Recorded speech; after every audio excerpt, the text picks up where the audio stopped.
Welcome to Waredot support.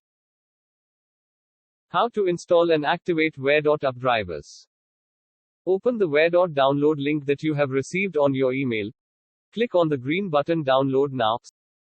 Software is getting downloaded. Double-click on the downloaded file. Select the language and press OK. Accept the license agreement and click Next. And click Install.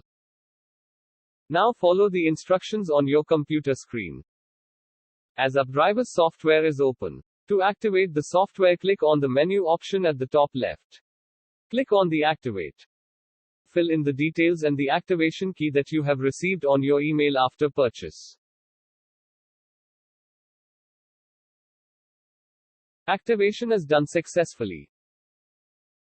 If you have any question, visit the support portal waredot.com/support.